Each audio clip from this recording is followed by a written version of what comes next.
દીકરાઓ, ધોરણ 11ના વિદ્યાર્થીઓને હમણાં ટૂંક સમયની અંદર પ્રથમ સામયિક પરીક્ષા આવવાની છે.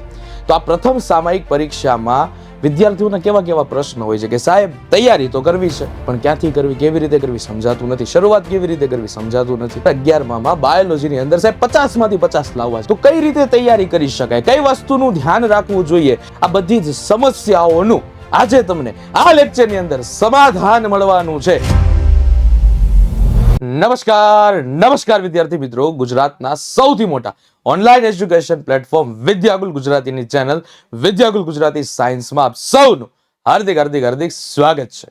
દીકરાઓ, ધોરણ 11ના વિદ્યાર્થીઓને હમણાં ટૂંક સમયની અંદર પ્રથમ સામયિક પરીક્ષા આવવાની છે. તો આ પ્રથમ સામયિક પરીક્ષામાં વિદ્યાર્થીઓના કેવા કેવા પ્રશ્ન હોય છે કે સાહેબ તૈયારી તો કરવી છે, પણ ક્યાંથી કરવી, કેવી રીતે કરવી સમજાતું નથી, શરૂઆત કેવી રીતે કરવી સમજાતું નથી. બાયોલોજીની અંદર 11માં બાયોલોજીની અંદર સાહેબ 50 માંથી 50 લાવવા છે. કેટલા લાવવા છે? 50 માંથી 50. તો કઈ રીતે તૈયારી કરી શકાય, કઈ વસ્તુનું ધ્યાન રાખવું જોઈએ? સાહેબ થિયરી યાદ રહેતી નથી. સાહેબ થિયરી યાદ રહી છે તો એના આધારે વિકલ્પ છે તે સોલ્વ થતા નથી. વિકલ્પ સોલ્વ થાય છે તો જવાબમાં ક્યાંક ને ક્યાંક અટવાઈ જવાય છે. આ બધી જ સમસ્યાઓનું આજે તમને આ લેક્ચરની અંદર સમાધાન મળવાની છે તમને કિલર સ્ટ્રેટેજી, કે જેથી તમે ધોરણ 11 બાયોલોજીની અંદર તમારી પ્રથમ સામયિક પરીક્ષા છે એમાં મેળવી શકો 50 માંથી 50 માર્ક્સ. તો આ કઈ કઈ બાબતોનું તમારે ધ્યાન રાખવાનું છે, કેવી રીતે તૈયારી કરવાની છે, એ લાઈન બાય લાઈન આપણે જવાનું છે, સ્ટેપ બાય સ્ટેપ જવાનું છે. તો આ વિડીયોને આખો જોજો, અને જેવી રીતે આમાં હું તમને સ્ટ્રેટેજી આપું છું એનું અક્ષરશઃ પાલન કરશો તો મારી ગેરંટી છે, મને વિશ્વાસ છે કે તમે મેળવી શકશો તમારી પ્રથમ પરીક્ષામાં 50 માંથી 50. બીજું કે ધોરણ 11ના વિદ્યાર્થીઓ છે અને આ પ્રથમ વખત પરીક્ષા દેવા જઈ રહ્યા છે, સાયન્સની અંદર પહેલી વાર આ પરીક્ષા દેવા જઈ રહ્યા છે, તો બહુ ગભરાવાની જરૂર નથી. જેમ તમે આગળના ધોરણની અંદર પરીક્ષા દીધી છે એવી જ રીતે પરીક્ષા છે, થોડુંક કંઈક નવું આવશે, થોડુંક કંઈક અલગ આવશે, અને કઈ કઈ બાબતો ધ્યાનમાં લેવાની છે આ બધી જ વસ્તુ તમને હું કહેતો જઈશ. શરૂઆત કરવાની છે. પહેલી જ જે વસ્તુ છે એ છે સિલેબસ અને પેપર પેટર્નને સમજો. સૌથી પહેલા તો ગવર્મેન્ટ આધારિત તમારી પાઠ્યપુસ્તકમાં 1 થી 9 જે ચેપ્ટર આપેલા છે આ તમારા પ્રથમ સામયિકના મુખ્ય ચેપ્ટરો હશે. 1 થી 9 ચેપ્ટર, જેમાં પહેલું ચેપ્ટર છે સમગ્ર સજીવ વિશ્વ, બીજું ચેપ્ટર જૈવિક વર્ગીકરણ, વનસ્પતિ સૃષ્ટિ, પ્રાણી સૃષ્ટિ, સપુષ્પી વનસ્પતિની બાહ્યાકાર વિદ્યા, સપુષ્પી વનસ્પતિની અંતસ્થ વિદ્યા, પ્રાણીઓમાં રચનાકીય આયોજન, કોષ જીવનનો એકમ અને જૈવ અણુઓ. આવા 9 ચેપ્ટર, 1 થી 9 ચેપ્ટર તમને તમારી પ્રથમ પરીક્ષાની અંદર જોવા મળવાના છે. તો આ 9 ચેપ્ટર છે, આમાંથી તમને કયા ચેપ્ટર આવડે છે, સરળ કયા છે, અઘરા કયા છે, કયા ચેપ્ટર એવા છે કે જેમાં તમારે વધારે ધ્યાન આપવું પડે એમ છે. તો સૌથી પહેલા તો આની યોગ્ય વહેંચણી કરી લો, એટલે તમારો યોગ્ય સિલેબસ તમને ખબર હોવો જોઈએ.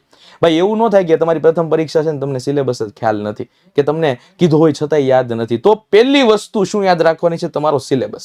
બીજી વસ્તુ શું યાદ રાખવાની છે કે તમારે પેપર પેટર્ન સમજવાની છે, બ્લુપ્રિન્ટ સમજવાની છે, કે ભાઈ વિકલ્પો કેવી રીતે આવવાના છે, ક્યાંથી આવવાના છે, 2 વાક્યના સવાલ જવાબ છે, 3 વાક્યના સવાલ જવાબ છે, 3 માર્ક્સના સવાલ જવાબ છે, 4 માર્ક્સના સવાલ જવાબ છે. તો આની યોગ્ય પેટર્ન તમારે સમજવાની છે. અને જો તમારે આના વિશે પેપર પેટર્ન વિશેનો ડિટેલમાં વિડીયો આપણે ઓલરેડી લાવી દીધો છે, જે ડિસ્ક્રિપ્શનમાં છે, તો ડિસ્ક્રિપ્શનમાં જાઓ અને એની લિંકમાં જોઈને લિંક ઉપર ક્લિક કરીને વિડીયો જુઓ.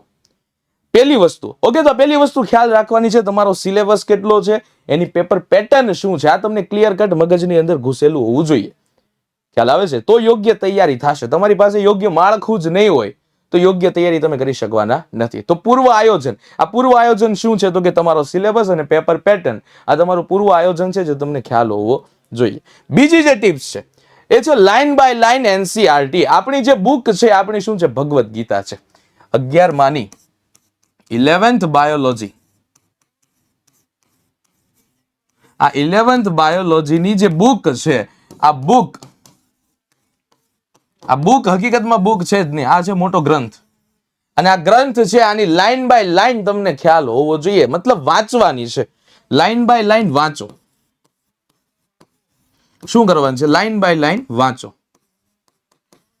ચાલો સાહેબ, વાંચી લીધી લાઈન બાય લાઈન. હવે શું કરો? જે શબ્દ તમને એમાં સમજાણા નહીં, ન સમજાય તેવા શબ્દોને અંડરલાઈન કરો અથવા અલગ પેજમાં લખો અને એને સમજો. બરાબર? એમાં ન સમજાતા શબ્દો ને અલગ લખી સમજવાનો પ્રયત્ન કરો. ન સમજાતા શબ્દોને અલગ લખી અને શું કરો? સમજો. આ બેસ્ટ સ્ટ્રેટેજી છે વાંચવાની. સૌથી પહેલા શું કરવાનું છે? બાયોલોજીની અંદર બાયોલોજીની બુક તમારી પહેલા લાઈન બાય લાઈન તમારે વાંચવાની છે, લાઈન ટુ લાઈન વાંચવાની છે. અને જે એમાં શબ્દ તમને નથી સમજાતા, આ નથી સમજાતા શબ્દોને અલગ લખો અને એને અલગથી સમજવાનો પ્રયત્ન કરો. ખ્યાલ આવે છે? અલગથી સમજવાનો પ્રયત્ન કરો. સીધી લાઈન બાય લાઈન વાંચી લીધી, એક શબ્દ સમજશો નહીં તો ભેગું થશે નહીં. શબ્દ લાઈન બાય લાઈન એનસીઆરટી વાંચો નહીં, દરેક શબ્દ છે એને સમજવાનો પ્રયત્ન કરો કે આ શબ્દ શું કહેવા માંગે છે. બધા જ લાઈન ટુ લાઈન આવતા દરેક શબ્દોને તમારે સમજવાના છે. આ બીજી સ્ટ્રેટેજી. આની પછી શું કરવાનું છે તો કે પ્રેક્ટિસ થી જ સફળતા મળશે. કોઈ પણ સવાલના જવાબ તમે લખો છો, સવાલના જવાબ તમે કહેતા હોય ને સાહેબ થિયરી યાદ રહે છે પણ પેપરમાં લખવું કેમ એ સમજાતું નથી. તો લખવું કેમ એ નથી સમજાતું એનું કારણ એક માત્ર છે કે તમારી યોગ્ય પ્રેક્ટિસ કદાચ નથી. તમે કોઈ પણ સવાલનો જવાબ વાંચો છો, સવાલ જવાબ કે થિયરી, સવાલ જવાબ વાંચો છો કે થિયરી વાંચો છો, યોગ્ય વાંચ્યા બાદ, યોગ્ય વાંચન કર્યા બાદ તેને લખીને પ્રેક્ટિસ કરો.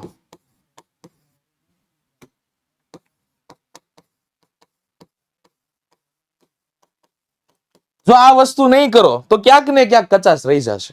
શું કરવાનું છે? પ્રેક્ટિસ થી જ તમને સફળતા મળવાની છે. ખાલી વાંચનથી ભેગું નહીં થાય.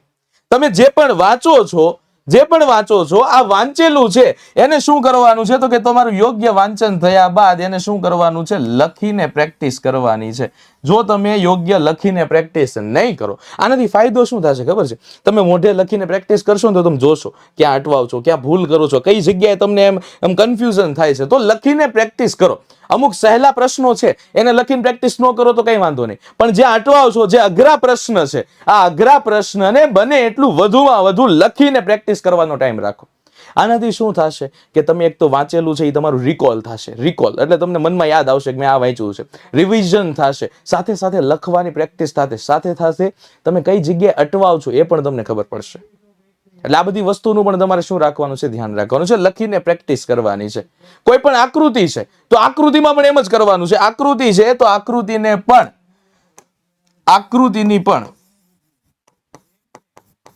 આકૃતિની મહત્તમ પ્રેક્ટિસ.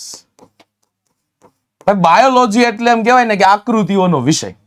બાયોલોજી એટલે શું છે? આકૃતિઓનો વિષય. તો આકૃતિ જો તમને ખ્યાલ હશે તો એનાથી પણ તમે સવાલ જવાબ યોગ્ય લખી શકો છો. તો આકૃતિની પણ વધુમાં વધુ શું કરો? પ્રેક્ટિસ. આકૃતિને બહુ સજાવવાની જરૂર નથી, પણ આકૃતિમાંથી જે કહેવા માંગે છે એ દરેક વસ્તુ એમાં વ્યવસ્થિત દેખાવી જોઈએ. બસ વાર્તા પૂરી. એને તમારે છાયા પ્રકાશ કરવો, શેડિંગ કરવું, આવું કંઈ જ કરવાની જરૂર નથી. એને જે ભાગ જોઈએ છે, ઉદાહરણ તરીકે કોષની આકૃતિ પૂછાણી છે તો આ કોષની આકૃતિમાં બહુ શેડિંગ કરવું, છાયા પ્રકાશ કરવો આવી જરૂર નથી, પણ એની અંગિકાઓ વ્યવસ્થિત દેખાડવી, એના આવરણ વ્યવસ્થિત દેખાડવા. બસ આ વસ્તુ તમારે વ્યવસ્થિત બતાવવાની છે. એનું નામ નિર્દેશન યોગ્ય રીતે કરવું. બસ સુશોભનમાં વધુ ટાઈમ આપવાનો નથી, લેખનમાં વધુ ટાઈમ આપવાનો છે. એ થઈ જાય તમારી પાસે ટાઈમ છે તો એક્સ્ટ્રા ટાઈમ આપો, ધેટ ઇઝ ઓકે. પણ પહેલાથી જ સુશોભન કરતા જવું અને પછી પેપર બાકી રહી જવું નહીં થાય. એટલે સવાલ જવાબની હોય કે યોગ્ય આકૃતિની હોય, આની તમારે શું કરવાની છે? પ્રેક્ટિસ કરવાની છે. સર હું કરી લઈશ, પછી મારાથી પછી થઈ જશે, એ પછી ક્યારેય આવતો જ નથી બેટા. કલ કરે સો આજ કર, આજ કરે સો અબ. અત્યારથી જ પ્રેક્ટિસ શરૂ કરી દો. ગણતરીના દિવસો છે અને આ ગણતરીના દિવસોની અંદર આમ ભૂકા કાઢવાના છે. તો આ ભૂકા કાઢવા માટે પ્રેક્ટિસ તો કરવી જ પડશે બેટા. ખ્યાલ આવે છે? પ્રેક્ટિસ નહીં કરો તો હજુ કહું છું ક્યાંક ને ક્યાંક અટવાઈ જશો. બરાબર છે? તો પ્રેક્ટિસ કરવાની. પછી સવાલ જવાબ હોય, આકૃતિ હોય, થિયરી હોય, આનાથી તમને બહુ બેનિફિટ મળશે. એટલી હદે બેનિફિટ મળશે કે તમે ધાર્યું નહીં હોય એની અંદર તમારે એટલો બદલાવ આવશે.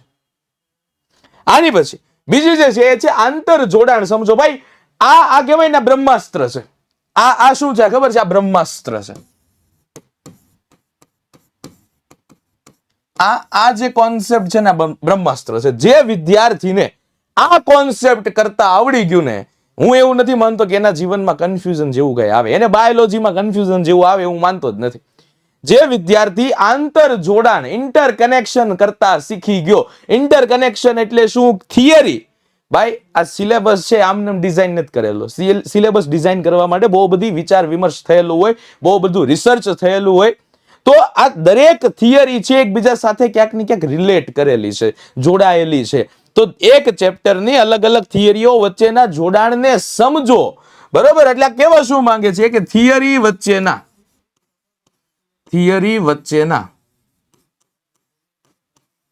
જોડાણને સમજો. મતલબ કોઈ એક થિયરી બીજા થિયરી સાથે સંકળાયેલી જ છે, પણ તમે જો એને યોગ્ય રીતે નહીં સમજો, બરાબર, એનું જોડાણ નહીં સમજો, તો તમને અલગ શું છે ને ખબર જ નહીં પડે. ઘણા બધા વિદ્યાર્થીનો પ્રશ્ન હોય, સાહેબ એક સવાલની એક થિયરી બીજી થિયરીમાં મિક્સ થઈ જાય છે. શું થઈ જાય છે? મિક્સ થઈ જાય છે. ઉદાહરણ તરીકે આદિકોષ કેન્દ્રીયની વાત કરતા હોય તો આદિકોષ કેન્દ્રીય છે એ સુકોષ કેન્દ્રીયની અંદર મિક્સ થઈ જાય છે સાહેબ. તો આ બે થિયરી મિક્સ કેમ થઈ ગઈ? કારણ કે તમને આ બે વચ્ચેનું આંતર જોડાણ છે એ ખબર જ નથી. આંતર જોડાણ એટલે શું? તો કે આ બે થિયરી એકબીજા સાથે જોડાયેલી છે. તો જોડાણ સમજો કે આદિકોષ કેન્દ્રીયમાં વિકાસ જોવા મળતો નથી તો સુકોષ કેન્દ્રીયમાં વિકાસ જોવા મળે છે. આવી રીતે થિયરીમાં જોડાણ સમજો કે પેલા આખું આદિ વાંચી લીધું પછી આખું સુકોષ વાંચશું, આ પેટર્ન નથી. જ્યારે શરૂઆતમાં ભણતા હોય ત્યારે ધેટ ઇઝ ઓકે, પણ જ્યારે તમે તૈયારી કરો છો તો તૈયારી હંમેશા એવી રીતે કરો કે બે થિયરી સરખી લાગે છે તો આ બે સરખી લાગતી થિયરીના આંતર જોડાણ સમજો. એકમાં વિકાસ નથી, એકમાં વિકાસ છે, ફટાફટ આમ યાદ રહેશે. એકમાં આવરણ ધરાવતી અંગિકાઓ જોવા મળતી નથી, એકમાં આવરણ ધરાવતી અંગિકા જોવા મળે છે. એકમાં 70S પ્રકારના રિબોઝોમ હોય છે, જ્યારે એકમાં 80S પ્રકારના રિબોઝોમ હોય છે. આવી રીતે આંતર જોડાણ સમજો. આંતર જોડાણ નહીં સમજો તો થિયરીમાં કન્ફ્યુઝન થશે. એમ કહેતા ને સર આ એકની થિયરી બીજી થિયરીમાં મિક્સ થઈ જાય છે, તો આ મિક્સ થતું અટકાવવા માટેનું આ બ્રહ્માસ્ત્ર છે. અને આ બ્રહ્માસ્ત્ર એટલે શું? તો કે આંતર જોડાણ સમજવાના છે. જો આ નહીં સમજો ને, આ બહુ નાનો એવો પોઈન્ટ પણ બધા કરતા બેસ્ટ શ્રેષ્ઠ પોઈન્ટ છે. ક્યાં કઈ થિયરી અલગ પડે છે, ક્યાં કઈ થિયરી છટકે છે, આ વસ્તુ તમને આવડી ગઈ તો કન્ફ્યુઝન નામની વસ્તુ તમારા જીવનમાં નીકળી જાય. બાયોલોજીમાં નહીં થાય કન્ફ્યુઝન, નહીં જ થાય. પણ ક્યારે? જો આંતર જોડાણ સમજતા આવડતું હશે ને ત્યારે. તો જ્યારે વાંચો છો, જ્યારે રિવિઝન કરો છો ત્યારે આંતર જોડાણ સમજતા જાઓ કે ભાઈ આમાં આવું અર્ધીકરણમાં આવું થાય છે તો સમભાજનમાં આવું થતું હશે. બૃહદ અણુ આવા કહેવાય તો સૂક્ષ્મ અણુ આવા હોય છે. તો આ બે થિયરીમાં વિરોધાભાસ ક્યાં જોડાયેલા છે, ક્યાં અલગ છે, આ તમને ખ્યાલ હોવો જોઈએ. એની પછી છે આપણી ટોપર બેચ. વિદ્યાર્થીઓ ધોરણ 11 ના વિદ્યાર્થીઓ માટે વિદ્યાકુલે ઓફિશિયલી લોન્ચ કરી દીધી છે એની ટોપર બેચ. અને આ ટોપર બેચની અંદર તમને મળવાનું છે તમારા દરેક મુખ્ય વિષય, એમાં પછી મેથેમેટિક્સ, કેમેસ્ટ્રી, ફિઝિક્સ કે પછી બાયોલોજી, આ દરેકના લાઈવ લેક્ચર મળવાના છે. એટલું જ નહીં, રેકોર્ડેડ લેક્ચર, ડીપીપી નું સોલ્યુશન, ડાઉટ સોલ્વિંગ, આ બધી જ વસ્તુ ટૂંકમાં કહું ને તો સાયન્સ વાળાને જે જોતું હોય ને આ બધી જ વસ્તુ એક જ જગ્યાએ મળવાની છે. કઈ જગ્યાએ મળવાની છે? આપણી ટોપર બેચની અંદર. તો રાશિની જુઓ છો, હમણાં જ જોડાવ. એટલે ભાઈ બાકી હોય તો જોડાવ જલ્દી. કઈ જગ્યાએ આવવાનું છે? ટોપર બેચની અંદર. તો ચાલો આગળનો ટોપિક શું છે, આગળની ટીપ શું છે એના વિશે જોઈએ. પછી છે જવાબ લખવાની રીત. સાહેબ બધું જ તૈયાર છે, બધું જ. થિયરી આવડે છે, MCQ સોલ્વ કરતા આવડી ગયું, યોગ્ય રિવિઝન કરી લીધું છે, તમે કીધું તેમ આંતર જોડાણ સમજી લીધું છે, ડાયાગ્રામની પ્રેક્ટિસ કરી લીધી છે, સિલેબસ ખબર પડી ગઈ, બ્લુપ્રિન્ટ એકદમ મસ્ત વિચારી લીધી છે. પણ પ્રોબ્લેમ આવે છે જવાબ લખવાની રીત. આ જવાબ લખવાની રીતમાં કેવું હોય છે? માની લો આ તમારી સપ્લિમેન્ટરી છે, આ પુરવણી છે, તો પુરવણીમાં આ બાજુ હાસ્યો હશે. હવે તમે લખો છો આન્સર, તો અહીંયા લખી નાખો કે ભાઈ ઉદાહરણ તરીકે આન્સર 1. અહીંયા આન્સર 1 તમે લખ્યો છે. આન્સર 1 લખો છો, અહીંયા એનો મેઇન પોઈન્ટ આવતો હોય તો તમે શું લખશો? એનો મેઇન પોઈન્ટ. પછી અહીંયા સબ પોઈન્ટ આવશે એના. એક સિક્વન્સમાં જ રાખો, આડા અવળું કરવાની જરૂર નથી. આ તો શું કરે ખબર છે? આ તમારી યોગ્ય પેટર્ન થઈ. પણ અમુક વિદ્યાર્થીઓ શું કરશે ખબર છે? અમુક વિદ્યાર્થીઓ હું તમને જો સમજાવું. આ હાસ્યો છે, બરાબર છે, આ હાસ્યો છે. અહીંયા આન્સર 1 લખ નાખ્યું. તો હવે શું કરશે? તો કે ભાઈ મેઇન પોઈન્ટ અહીંયા, બરાબર છે, અને આન્સર અહીંયાથી લખવાનું શરૂ કરી દેશે, અથવા તો અહીંયાથી લખવાનું શરૂ કરશે. એક મુદ્દો અહીંયા હોય, એક મુદ્દો અહીંયા હોય. ભાઈ આ તમારી યોગ્ય જવાબ લખવાની પેટર્ન નથી. તમે પોઈન્ટ વાઇઝ જાઓ. તમારું પેપર છે ને એ સામેવાળાના દિલમાં ઘર કરી જવું જોઈએ. આમ પેપર જોઈને એમ લાગવું જોઈએ કે ભાઈ નહીં, હા. તો જવાબ લખવાની યોગ્ય પેટર્ન હોય. આ યોગ્ય સેક્શન વાઇઝ લખવું ને તો તમારા જવાબ, તમારા માર્ક્સ વધુ આવવાની શક્યતા હજી વધી જશે. પણ આદે ધડ ગમે એમ લખશો તો ભેગું થવાનું નથી. તો આ જવાબ લખવાની યોગ્ય પેટર્ન છે કે ભાઈ મુખ્ય મુદ્દો છે એની નીચેના સબ પોઈન્ટ એક લાઈનમાં આવવા જોઈએ. આમ આદે ધડ કરશો ને તો ભેગું થશે નહીં. આ જવાબ લખવાની રીત, આના લીધે તમારે 1-2 માર્ક્સ પ્લસ થઈ જાય. હજી જો આવું કરશો ને તો નહીં થાય ભેગું. આમ યોગ્ય વ્યવસ્થિત રીતે લખવાનું છે અને મુદ્દા વાઇઝ લખવાનું છે. યાદ કરજો, બાયોલોજી એટલે પેરેગ્રાફના પેરેગ્રાફ નહીં, એને યોગ્ય પોઈન્ટ વાઇઝ લખો. જ્યાં આકૃતિ જરૂર છે ત્યાં આકૃતિ દોરો, જ્યાં મુદ્દાની જરૂર છે ત્યાં મુદ્દો દોરો, મુદ્દો પાડો, જ્યાં હાઇલાઇટ કરવાની જરૂર છે ત્યાં અંડરલાઇન કરો. કોઈ પણ મુદ્દો આવે છે ત્યાં અંડરલાઇન કરવાની જરૂર હોય તો અંડરલાઇન કરો. અંડરલાઇન કરવી કે માની લો કે કોઈ મુદ્દો આવે છે કે ભાઈ આદિકોષ કેન્દ્રીય કોષમાં 70S પ્રકારના રિબોસોમ આવેલા હોય છે, તો 70S અને રિબોસોમ આની નીચે અંડરલાઇન કરો. તો આ તમારા પેપરને વધુ આમ એકદમ સિમ્પલ અને સોબર અને બેસ્ટ ક્વોલિટીનું બનાવશે. આનાથી તમને બહુ બધા ફાયદા, બેનિફિટ થશે. તમારું પેપર સામેવાળા ટીચર છે ને એટલું બધું આકર્ષિત લાગશે કે તમારી એક ઇમેજ જનરેટ થશે કે ભાઈ નહીં, આ વિદ્યાર્થી એટલે બેસ્ટ લખાણ છે, આ વિદ્યાર્થી એટલે બેસ્ટ તૈયારી છે, આ વિદ્યાર્થી એટલે આમાં પેપરમાં આમ કઈ જોવાનું જ ન હોય. છેક છાક બને એવી કેવી કરો, ઓછી કરો. બરાબર? એટલે અમુક મુદ્દા છે કે મુદ્દા વાઇઝ લખાણ, મુદ્દા પ્રમાણે લખાણ કરો. એક જ લાઈનમાં મુદ્દા રાખો, એક જ લાઈનમાં મુદ્દા રાખો. યોગ્ય સ્વચ્છ લખાણ. યોગ્ય સ્વચ્છ લખાણ એટલે શું? છેકછાક કરવાની નથી, છેકછાક કરવી નહીં. યોગ્ય આકૃતિ દોરવી, યોગ્ય આકૃતિ દોરવી. બરાબર? આ અમુક વસ્તુ છે તમારે ધ્યાનમાં રાખવાની છે, જેના કારણે તમારી પુરવણીનું લખાણ પણ શ્રેષ્ઠ સાબિત થશે. આ સિવાય બીજી કઈ ટિપ્સ છે સાહેબ? તો કે હવે છે બોનસ ટીપ. આ બોનસ ટીપ તમને બહુ કામ કરશે.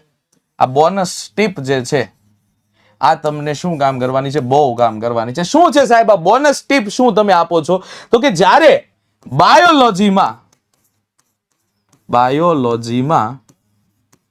MCQ સોલ્વ કરો છો,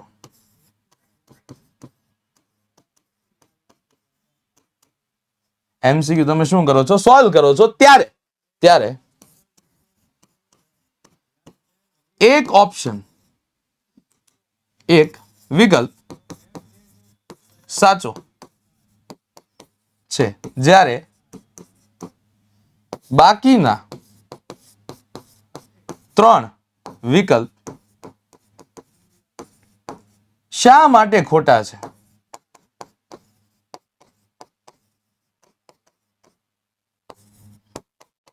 તેના પર પણ વધુ ધ્યાન આપો. બેસ્ટ. જેને આ સ્ટ્રેટેજી મગજમાં ઉતરી ગઈ અને લગભગ એક સાથે 3-4 થિયરી રિવાઇઝ થાય. એક વિકલ્પ સાચો છે, 3 વિકલ્પ ખોટા છે. શા માટે ખોટા છે ભાઈ? તમે MCQ સોલ્વ કરો છો, તમે VSQ સોલ્વ કરો છો. MCQ અથવા VSQ વેરી શોર્ટ ક્વેશ્ચન, 1-1 માર્ક્સનું બધું જ. MCQ અથવા VSQ 1-1 માર્ક્સનું બધું જ. વિકલ્પ ખાલી જગ્યા ખરા ખોટા જોડકા. તો આમાં એક વિકલ્પ સાચો છે, કોઈ એક વસ્તુ સાચી છે, બાકીનું ખોટું છે. તો જે સાચું છે આપણે શું કરવી છે? એને યાદ રાખી લઈએ છીએ. પણ જ્યારે બાકીની વસ્તુ ખોટી છે તો એ શા માટે ખોટી છે એના પણ યોગ્ય કારણની તપાસ કરો. આનાથી શું થશે? તમારું એ કોન્સેપ્ટ વધારે ક્લિયર થશે. બીજી થિયરી છે આની અંદર નહીં આવે, આ થિયરીની અંદર આવશે. સમજો, એ વિચારો, આંતર જોડાણ કરો. આ ટિપ્સ જેને મગજમાં ઉતરી ગઈ છે ને બેટા, એને આ બોનસ ટિપ છે. આ પેટર્ન તમારે બાયોલોજીમાં તમને 50 માંથી 50 લાવવામાં બહુ એટલે હદ બારી હેલ્પ કરશે. કઈ? આ બોનસ ટિપ. શું છે કે એક વિકલ્પ સાચો છે તો બાકીના 3 શા માટે સાચા નથી? કોન્સેપ્ટને સમજો. એલા શા માટે સાચા નથી એ વિચારો અને એને ક્લિયર કરો, જેનાથી તમારી એક કરતા વધારે થિયરી એક સાથે રિવિઝન થશે જ્યારે તમે MCQ કે VSQ ની પ્રેક્ટિસ કરતા હશો ત્યારે. ઓકે? તો આ જે તમને અહીંયાથી કિલર સ્ટ્રેટેજી આપવામાં આવી દીકરાઓ, એટલી કિલર સ્ટ્રેટેજીનું તમારે ધ્યાન રાખવાનું છે. બસ આ મારી ગેરંટી છે, મને વિશ્વાસ છે કે જો આ સ્ટ્રેટેજી ઉપર તમે ધ્યાન આપી દીધું, આ સ્ટ્રેટેજી ઉપર તમે ધ્યાન આપી દીધું તો તમારા પ્રથમ પરીક્ષાની અંદર 50 માંથી 50 બાયોલોજીની અંદર પાક્કા છે. અને આની સાહેબ આવી હજી બીજી સ્ટ્રેટેજી હોય, બીજી સ્ટ્રેટેજી વિષય વાઇઝ એ પણ તમને મળવાની છે. આ બાયોલોજીની અંદર તમારે ધ્યાન રાખવાનું છે કે સાહેબ બાયોલોજીમાં એટલી સ્ટ્રેટેજી હું એડ કરી દઉં, મારી અંદર હું એટલી સ્ટ્રેટેજી બાયોલોજીમાં એડ કરી દઉં તો મારા 50 માંથી 50 માર્ક્સ કેવા છે? પાક્કા છે. ખ્યાલ આવે છે? અને આપણી એમ કહેવાય ને કે આ વિદ્યાકુલ જે છે, આ વિદ્યાકુલની ટોપર બેચ પણ છે, જેમાં તમને ડેઈલીના practice session, DPP solution, live lecture, આ બધી જ વસ્તુ મળે છે. આ બધી જ વસ્તુ તમને મળે છે. આ લાઈવ લેક્ચર મળે છે, એના રેકોર્ડેડ લેક્ચર મળે છે, ડીપીપી મળે, ડીપીપી નું સોલ્યુશન મળે, આઈએમપી લેક્ચર આવશે, ભવિષ્યવાણી આવશે, સૂર્યોદય આવશે. આવા બધા જ સેશન તમારી પરીક્ષા માટે આવવાના છે. તો ટોપર બેચમાં જોડાઈ જાઓ. આપણી ચેનલ વિદ્યાકુલ ગુજરાતી સાયન્સને લાઈક નથી કરી તો વધુમાં વધુ લાઈક કરી દો, શેર કરી દો, અને હા, આપણી ચેનલ છે એને સબસ્ક્રાઇબ કરવાનું છે તે ભૂલતા નહીં. ઓકે, અને આ ટિપ્સ અપનાવજો અને તમારા 50 માંથી 50 આવે એ માટે એડવાન્સની અંદર ઓલ ધ વેરી બેસ્ટ.